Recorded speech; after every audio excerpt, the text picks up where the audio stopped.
Sol. Na perspectiva do Weber, nas circunstâncias... A filosofia do Hegel tem sido considerada O conhecimento da língua autoriza. Como Le Breton era o grande...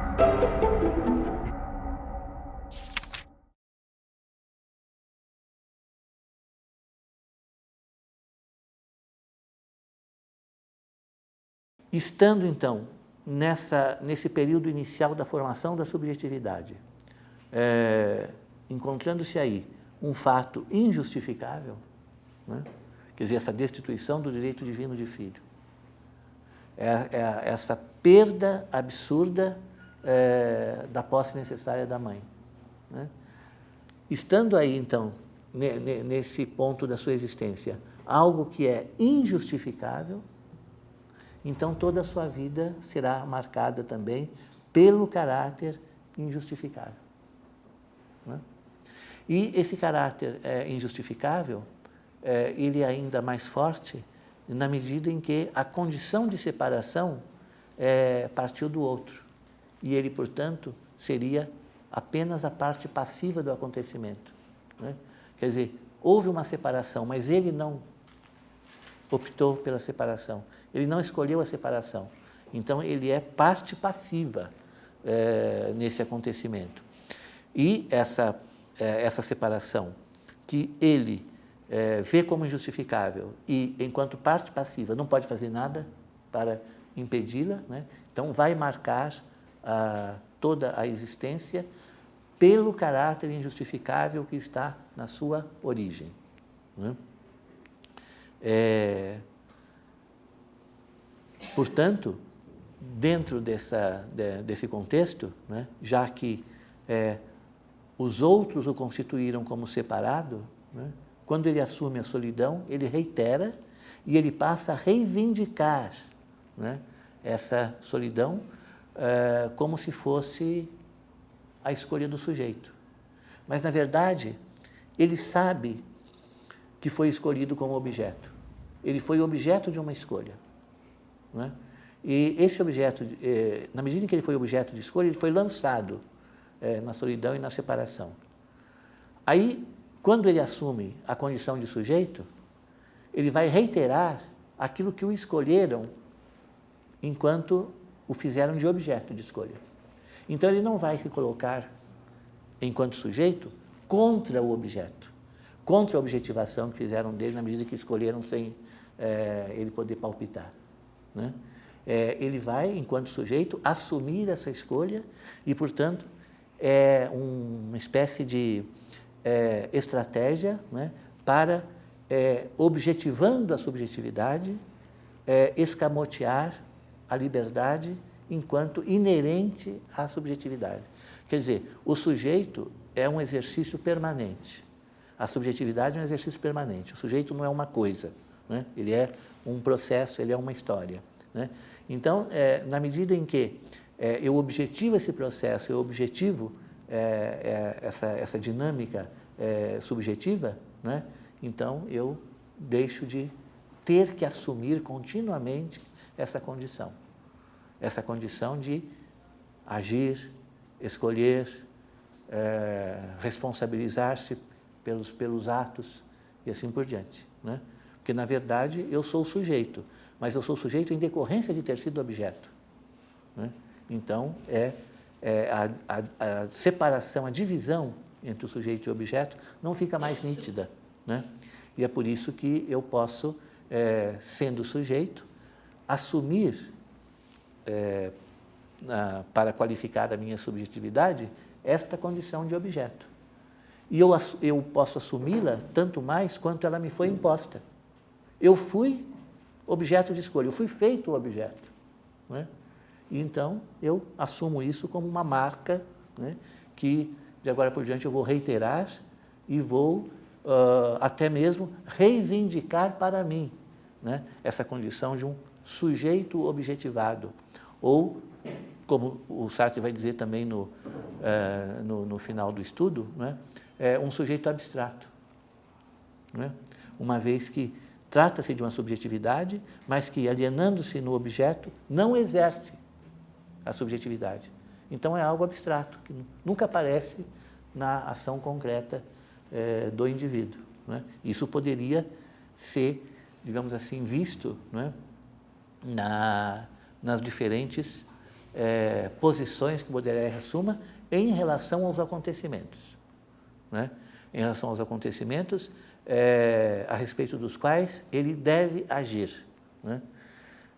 Há uma disparidade muito grande entre a firmeza, a gente poderia até dizer, em muitos sentidos, a fúria das decisões tomadas, né? E a maneira pela qual aquilo que foi decidido será executado, né? Então, uma carta que escreve, havia um advogado que cuidava das finanças, né? Da herança do pai, que já falecido e tal, e administrava o dinheiro do Baudelaire. Claro que o Baudelaire não se dava bem com esse sujeito, porque ele segurava o dinheiro, né? Então, tem uma carta que ele escreve às 2 da manhã para a mãe. Ele diz: hoje, às 4 horas, eu vou à casa do fulano de tal e vou estrangulá-lo diante da família, né? Então, são 2 horas agora, às 4 horas da manhã eu vou fazer isso, daqui a 2 horas eu vou fazer isso, né? Aí, quando chega às 4 horas, ele escreve e dizendo: bom, é uma vilania estrangular um homem diante da sua mulher e dos seus filhos. Eu não vou fazer isso. Mas eu vou até a casa dele e diante da mulher e dos filhos dele vou dizer tudo que eu penso dele, tudo que ele é, o canalha que ele é, ladrão e tudo mais, né? Aí no dia seguinte, né, ele escreve outra carta dizendo: bom, tendo conversado com fulano de tal e me aconselhado com ele, ele achou melhor, em vez de tomar essa atitude assim violenta, né, tomar um caminho jurídico para né, postular o que é meu e eventualmente verificar coisas erradas que esse sujeito anda fazendo com o dinheiro e tal, né? Então não vou mais estrangular, não vou mais dizer tudo que ele é diante da família dele, né? Não vou fazer nada a não ser ir pelos caminhos legais, né? Então, essa diferença, né, entre a decisão e a execução da ação, né? Porque a liberdade de decidir, ela permanece abstrata enquanto a essa decisão não se segue a execução concreta do ato decidido, né? Posso decidir 1000 coisas, mas o que vai realmente fazer com que a minha decisão se concretize é executar aquilo que eu decidi, né? Então, o que eu faço? Eu decido com a maior radicalidade, né, mas não executo nada, né, do que está decidido, tendo em vista esta incapacidade de prolongar a minha liberdade de decidir na ação, né? Então, é como se o exercício da liberdade fosse abstrato. Ele se dá apenas como um princípio de ação, mas não se prolonga em nenhuma outra ação. Isso diz respeito a tudo, né? Então, os livros que ele vai escrever. Então, tem todo um planejamento, todo ano tem um planejamento de muitos livros que vão ser publicados, vão ser escritos e tal, e nada acontece, né? Agora, é essencial que esse planejamento seja feito de maneira detalhada, muito bem disciplinada e assim por diante, né? Só que a isso não se segue a ação concreta que corresponderia a uma experiência efetiva de liberdade, né? Fazer aquilo que eu decidi, fazer aquilo que eu escolhi, né? E a partir daí, então, que aparece a possibilidade de resposta a essa pergunta: quem sou, né? Em princípio, a resposta só pode ser negativa, né? E é bom que ela seja negativa, porque com isso a pergunta que o sujeito faz acerca de si se esvazia como pergunta pelo sujeito, né? Como se aquilo que é o objeto da pergunta não existisse. Então, ou eu não preciso responder, ou qualquer que seja a resposta, tanto faz, né? Porque o tema, né, da questão esvaziou-se. Isso tem a ver com essa alienação do sujeito no objeto. A pergunta é pelo sujeito, mas se o sujeito não está ali, né, que adianta perguntar por ele, né? Então, em princípio, a resposta à pergunta ela será negativa, por quê? Porque o eu que se pergunta por si mesmo perdeu a substancialidade que vinha toda ela, né, da relação com a mãe, né, a relação sagrada, o filho por direito divino, etc. Então, a única resposta possível a essa pergunta, quem sou, né, é uma singularidade vazia. Né? Como se o Baudelaire dissesse, bom, eu sou alguém, mas todo mundo é alguém. Né? Então, isso não responde a pergunta feita nesse sentido no âmbito de uma história pessoal. Né? E isso porque essa singularidade vazia que caracteriza o sujeito é decorrente de que ele só pode ver-se, ele só pode se descobrir, né, a partir da separação. Então, a partir da negatividade. Quer dizer, ele foi separado daquilo que lhe garantia a sua subjetividade, a sua substancialidade. Consequentemente, ele não pode mais se ver como substância, não pode mais se ver como pessoa, não pode mais se ver como realidade. Né? Então, ele se vê sempre pelo lado da negação. E essa pergunta, quem sou, né, tende a ser respondida negativamente. Né? Eu não sou mais o filho, mas se isso era o essencial, se isso era o sagrado, se isso era o direito divino, né, então o que eu sou? Né? Fica difícil elaborar outra resposta, né? Na medida em que a descoberta de si é a descoberta da separação. Né? Então, agora, mesmo descobrindo-se dessa forma, mesmo descobrindo-se como separado, ou como separação, ou como vivência da separação, é preciso experimentar essa negatividade, é preciso vivê-la, né? E, de alguma forma, assumi-la. Né? Então, é esse o ponto em que a corroboração, né, a escolher a escolha da mãe, quer dizer, corroborar, é também escolher contra ela, escolher contra aqueles que escolheram. Isso se dá a partir da radicalidade. Né? Essa maneira de entender que o exercício da liberdade, ao mesmo tempo escamotear a liberdade, né, é uma, digamos assim, algo que o Sartre aplica a todas as personagens acerca das quais ele faz a biografia. Não é? Quando alguém percebe que está sendo objetivado, que está sendo rotulado, não é? Marcado, essencializado, não é? Há sempre duas opções: revoltar-se contra essa essencialização e mostrar que a minha existência não é isso, ou que eu não sou só isso. Não é o que acontece com frequência. A tendência é, se alguém está, ainda que maldosamente, me oferecendo uma essência e me respondendo no meu lugar quem eu sou, a tendência é que eu aceite isso. E passe a viver, né, aquilo que a pessoa escolheu como sendo eu. Né? Então, no caso do Baudelaire, ele assumiu aquilo que foi decorrência do gesto da mãe como sendo a sua essência. Então, ele é solitário por essência. Por isso que ele pode ser solitário na multidão. Não importa onde, ele será sempre solitário, porque ele não vive a solidão acidentalmente. Ele vive a solidão como uma condição essencial. E vivendo essa negatividade, né, essa separação, essa solidão, né, isso é experimentado, evidentemente, quer dizer, essa singularidade, né?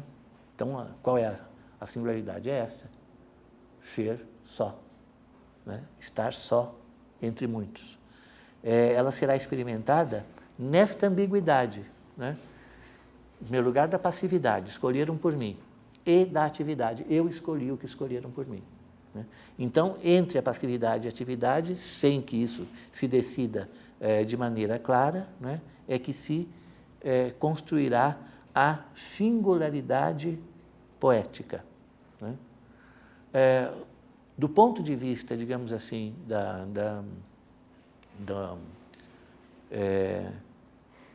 clássico, de um ponto de vista clássico e de um ponto de vista romântico, né, o poeta é um eleito, ele é um assinalado pelos deuses, né? E nesse sentido, então, ser poeta equivale a uma escolha, né? Uma escolha que fazem por ele, mas aí é uma escolha da divindade, uma escolha dos deuses, né? No entanto, a vivência poética dessa singularidade, por tudo que ela implica de negatividade, né, também a maldição do poeta.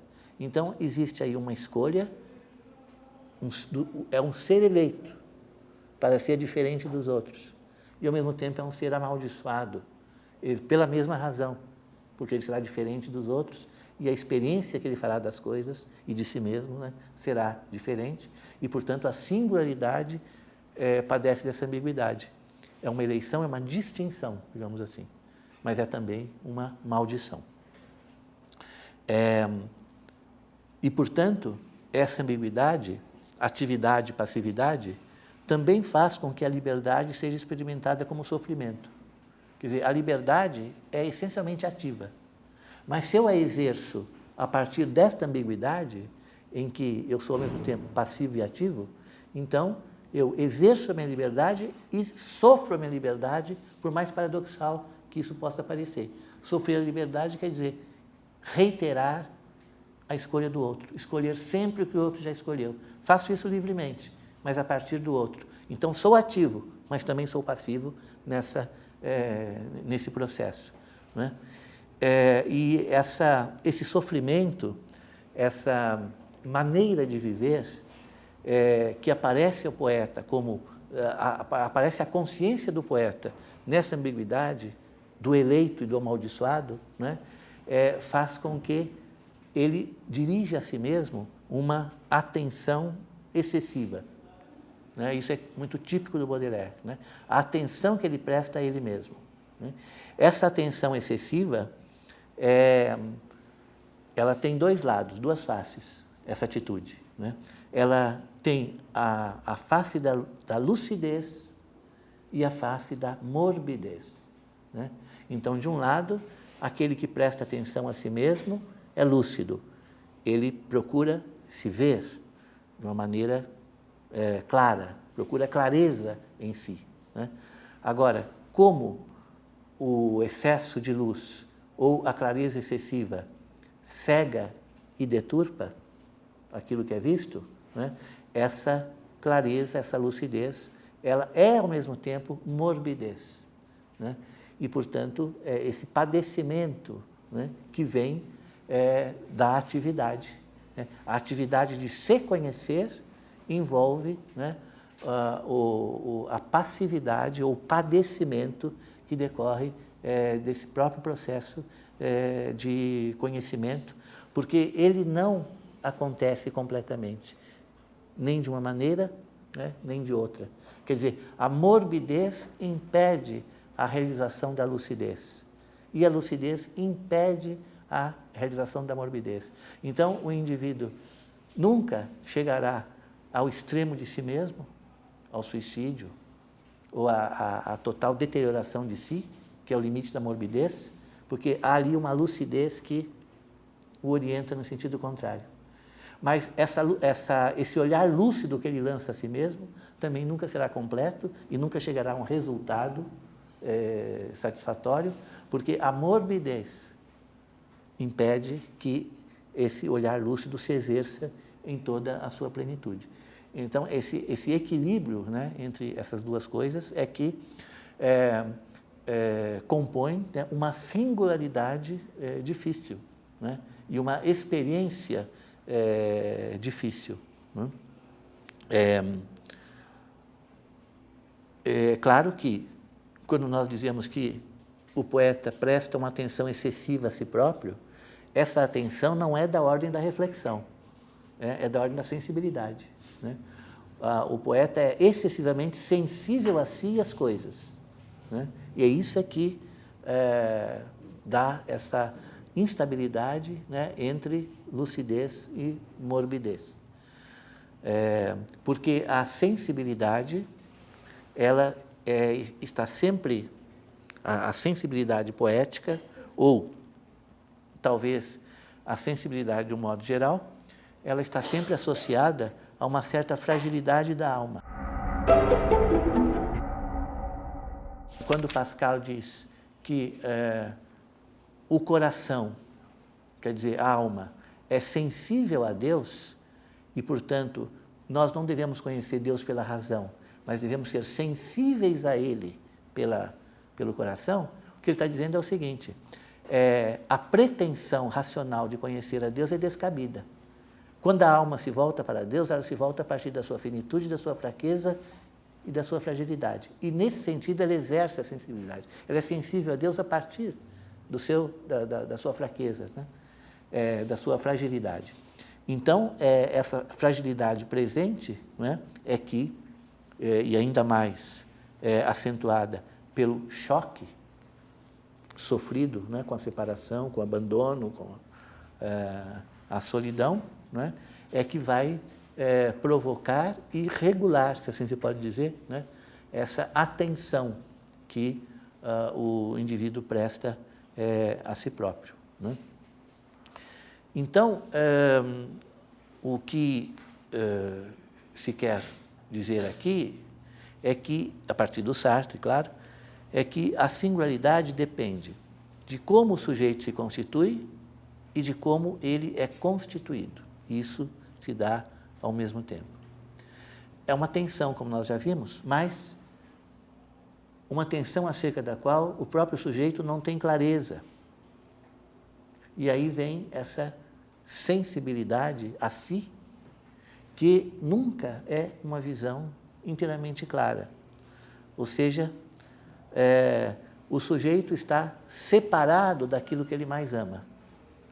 Agora, a separação que ele gostaria que acontecesse, para que ele pudesse se ver, que é a separação dele mesmo, isso não pode acontecer, né? Então, a coincidência que ele queria que acontecesse não dá mais, é a coincidência dele com a mãe. Um só ser. Agora, a coincidência que ele não quer que aconteça, que é ele com ele, porque o distanciamento é que faria ver-se, se conhecer, essa ele não tem como deixar de acontecer, essa ele não tem como evitar, né? Então, essa busca pela própria natureza, que se dá a partir da impossibilidade do sujeito distanciar-se de si e olhar-se de uma maneira, a partir desse distanciamento, que lhe daria uma ideia da sua própria natureza, né? Então, a falta dessa ideia da sua própria natureza, que é um conhecimento que ele busca, né, torna-se, então, o drama vivido do saber de si. Quer dizer, o saber de si não acontece dentro dessas condições em que ele daria um resultado talvez positivo, né? Ele acontece dramaticamente dentro daquela instabilidade, né, entre lucidez e morbidez, né? Então,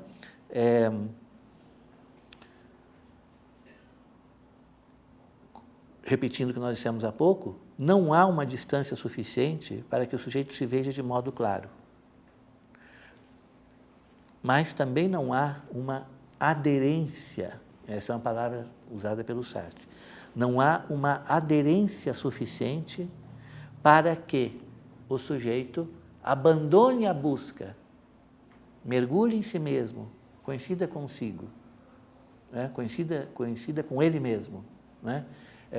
E cesse, então, essa busca através do distanciamento. Quer dizer, a consciência vê alguma coisa que a impede de ver tudo, mas não pode deixar de ver, não pode tornar-se cega, né? Quando, na verdade, as soluções estariam dadas através dessas duas opções. Ou eu me vejo como eu sou com o distanciamento necessário, com a clareza necessária. Ou eu não me vejo de jeito nenhum, e aí não há problema. Né? O problema está exatamente, né, em que não há clareza suficiente e também não há cegueira suficiente, não há obscuridade suficiente para que o sujeito fique inteiramente oculto de si. Então ele não aparece inteiramente, mas também não permanece inteiramente oculto de si. E esse entremeio aí é, então, uma experiência dramática de si. Faz com que a tentativa de se conhecer torne-se, né, uma experiência dramática de si. E aí, então, se nós colocamos na sensibilidade poética aquela herança já quase que, né, imemorial, que é uma herança socrática, né, que está resumida na frase que o Sócrates diz diante dos juízes, né, que vão condená-lo, né, quando ele está lá no tribunal em Atenas. Ele diz: uma vida sem exame não merece ser vivida. Então, se o poeta herda esse imperativo, né, de autoconhecimento, ele não pode exercê-lo, porque nele esse processo está destinado ao fracasso. Quer dizer, no que depende da vida, no que depende, ou seja, no que depende do exame, em tudo aquilo que depende de um exame, né? Ou seja, de um olhar lúcido, que veja alguma coisa, tire alguma coisa dali, tire alguma conclusão. A história da vida é um fracasso, né? Em tudo aquilo que depende do exame, né, a vida, a história de vida é um fracasso. Quer dizer, aquele objeto que os outros escolheram abandonar, né, é este sujeito que não se pode ver. Né? Então, ele não pode exercer essa função, né, de se ver, por causa dessa familiaridade maldita, né, que cada um tem consigo mesmo. E isso é algo que tem a ver também com o exercício da liberdade e com essa imediatez da ação subjetiva. Né? O Sartre disse, o Baudelaire é alguém que, como ele quer ver-se como se fosse outro, ele gostaria que houvesse nele mesmo uma certa opacidade. Porque quando você olha e o seu olhar transpassa, né, isso é incômodo. Né? Quando você olha e o objeto resiste ao teu olhar, você tem ali uma certa opacidade que você deve vencer. Né? Mas quando isso não existe, não significa que há conhecimento, significa que não há nada para conhecer. Né? Se o seu olhar transpassa, atravessa aquilo que você está olhando, sem resistência nenhuma, significa, é como se ali não houvesse nada. Né? Então, se o conhecimento não sofre essa refração, né, ele não acontece. Né? Não experimenta essa resistência, que é a resistência do objeto ao sujeito. Né? Então, outra maneira de dizer isso também é que a imagem do espelho tradicional, né, também para o conhecimento. Né? Nós podemos sempre nos colocar diante do espelho, mas ninguém pode tornar-se o seu próprio espelho. De certa forma, no entanto, né, é isso que se procura quando não se pode deixar de interrogar acerca de si mesmo. Ou seja, há uma interrogação constante, há uma constante impossibilidade de responder e mesmo de constituir a questão, né? E esses dois componentes, né? A impossibilidade de responder e a impossibilidade de constituir mesmo a questão, né? Devido a o objeto não resiste, né? É a isso que se denomina fracasso. Agora, por outro lado, esta impossibilidade abre um caminho, né, que se poderia chamar, em termos hegelianos, o caminho do mal infinito. O mal infinito é aquele que é o infinito por acréscimo. Não é um infinito que se dá como totalidade. É um infinito em que é mais uma indefinição do término do que propriamente o infinito. Quer dizer, há duas maneiras de conceber o infinito, né? A totalidade infinita ou uma série, que nem a série dos números, que não tem fim porque eu sempre posso acrescentar mais um. Mas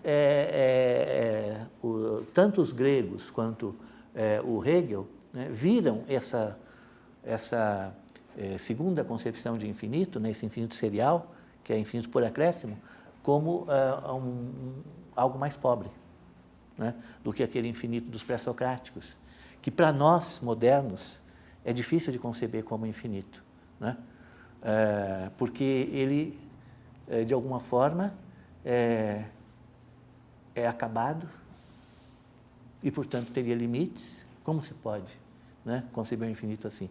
Mas a ideia que se quer dar é que trata-se de uma totalidade absoluta e não de um simples acrescentar mais um, mais um, mais um, né, que é mais um caráter indefinido da série do que propriamente o infinito no sentido positivo, né? Quer dizer, aquilo que é sem fim, né, não é propriamente infinito. Os gregos faziam essa distinção, né? Por isso que eu, quando concebo o infinito, concebo como totalidade. O que simplesmente não tem fim, né, não é exatamente o infinito, é talvez o infinito moderno, pela impossibilidade de se representar aquele infinito, né, como totalidade absoluta. Então, o Hegel aponta isso, né?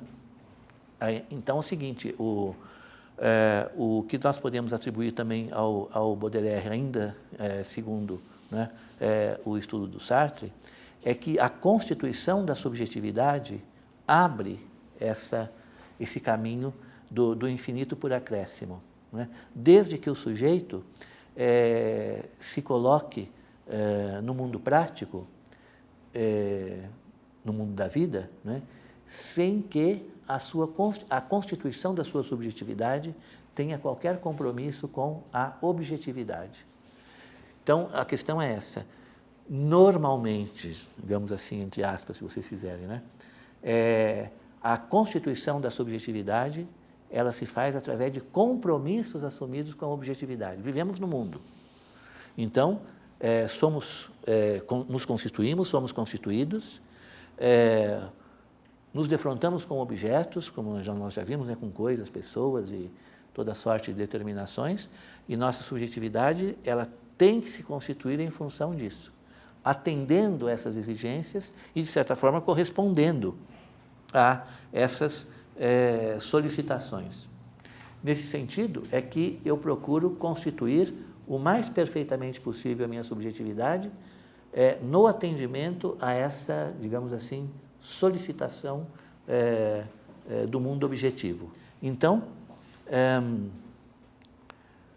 o poeta, no caso, não é um sujeito do mundo, ou seja, aquele sujeito que está em ligação com o mundo objetivo, com o qual ele tem que lidar.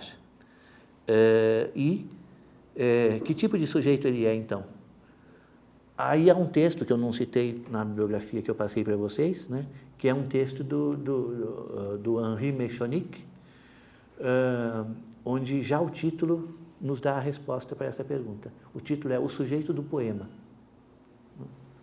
Ou seja, o poeta separado, abandonado, solitário e, portanto, sem condições de exercer a subjetividade, na medida em que ser sujeito é, de alguma forma, estar diante de um objeto ligado a um objeto, ele não pode ser, então, sujeito do mundo.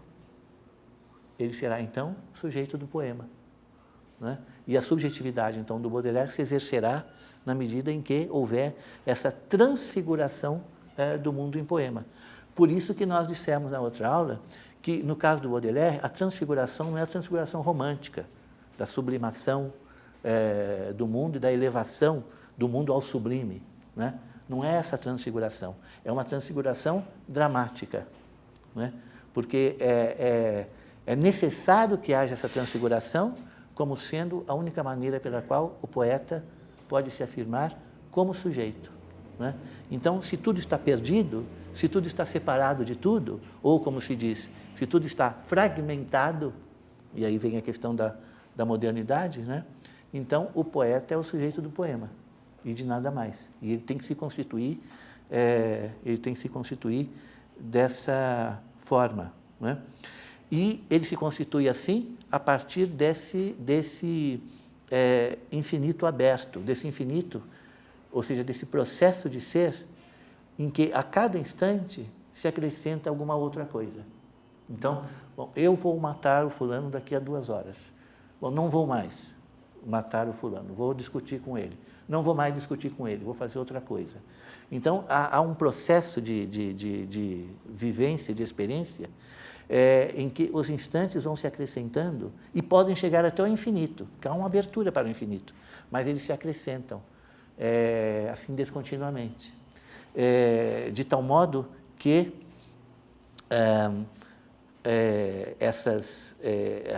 a existência, né, digamos assim, ela não pode ser submetida a qualquer tipo de previsão de totalização.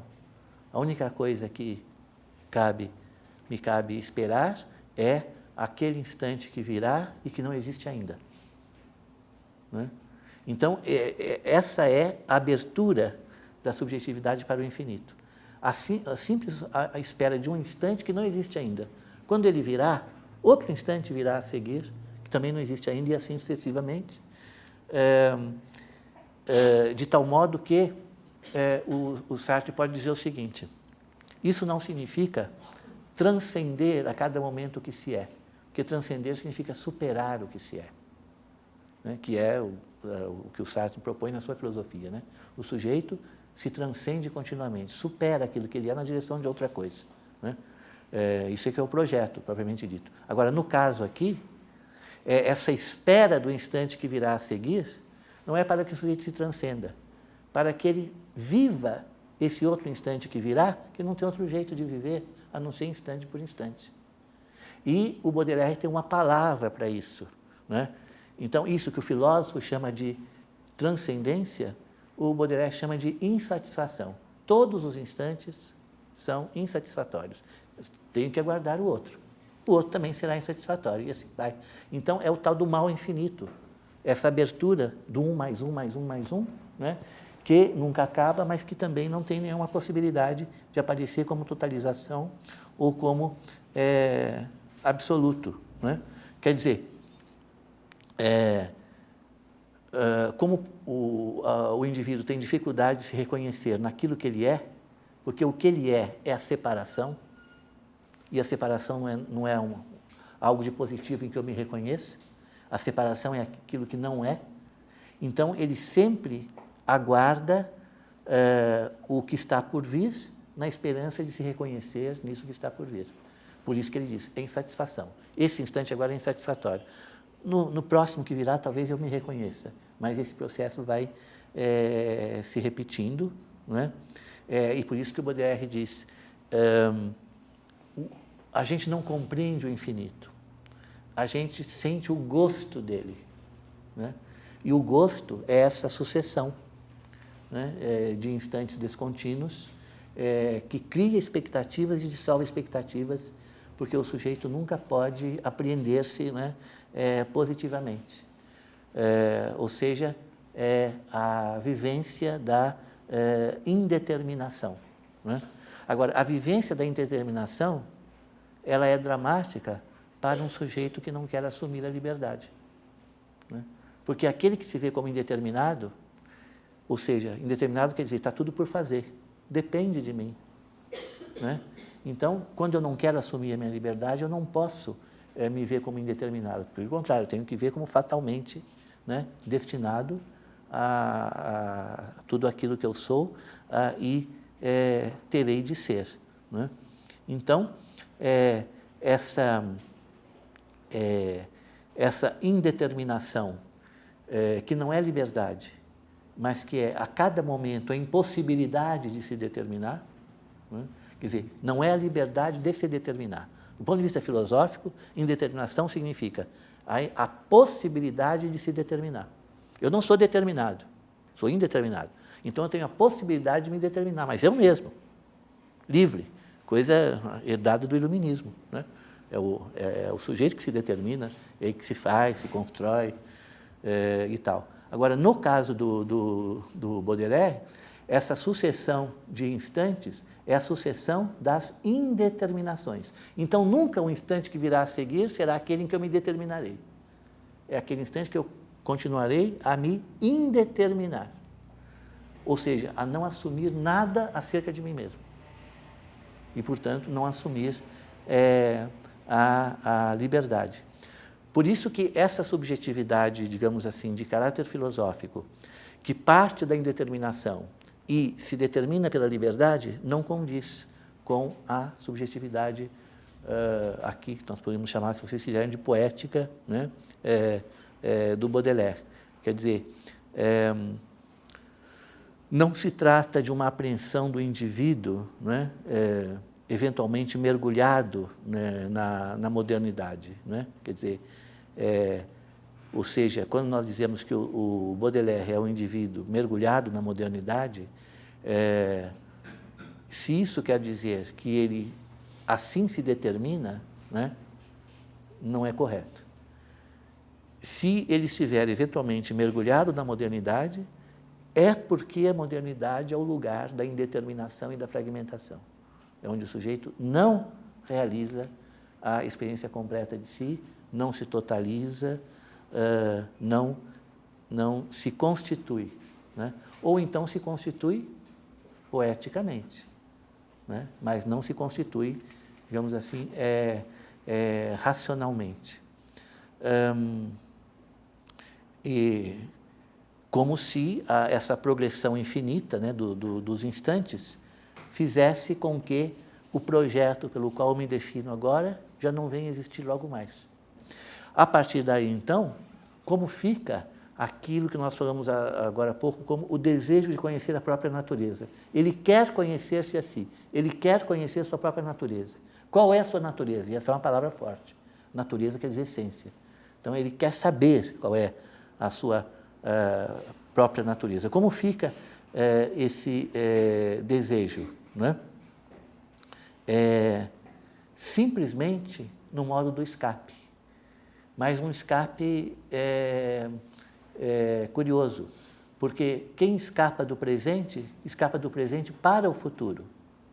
E isso que significa aquilo que os existencialistas dizem, o Heidegger diz e os outros existencialistas repetem, ser adiante de si, ser longe de si. Quer dizer, escapo de mim para ser eu mesmo logo mais adiante, ou longe. Né? Aqui não, há um escape do presente, mas não para me definir no futuro, simplesmente para escapar do presente. Né? Então, a descoberta de que, uma descoberta que faz parte da decepção do indivíduo, no caso, né? De que nenhum ser existe por direito, nem mesmo o filho existe por direito, nem mesmo a mãe existe por direito. Né? Então, isso é descoberta de que nenhum ser pode ser justificado. Ninguém é justificado. E, portanto, a justificação no presente, no futuro, no passado, está fora de cogitação. Né? Então, se não há necessidade, se não há justificativa, né? Se não há nenhum mecanismo que alinhave o tempo, então não deveria haver também destino. Mas o paradoxo do Baudelaire é exatamente esse. Ele está destinado a essa espécie de peregrinação, né? A essa espécie de perda e ganho de si mesmo, essa confusão entre a perda e o encontro, não é, de si mesmo, que é próprio de uma vida não justificada, né? E isso não pode, isso tem que ser destino. Isso parece contingência, mas não pode ser contingência. Isso tem que ser destino, porque tudo isso começou com uma escolha que não foi minha. Se tudo isso começou com uma escolha que não foi minha e seguiu-se dessa forma, então não pode ser contingente. A necessidade estava no começo, tudo já estava previsto, a fatalidade já estava construída desde o começo, porque a única coisa que eu fiz foi escolher o que já estava escolhido, né? Nesse sentido, então, a liberdade e a responsabilidade permanecem ocultas. Obrigado.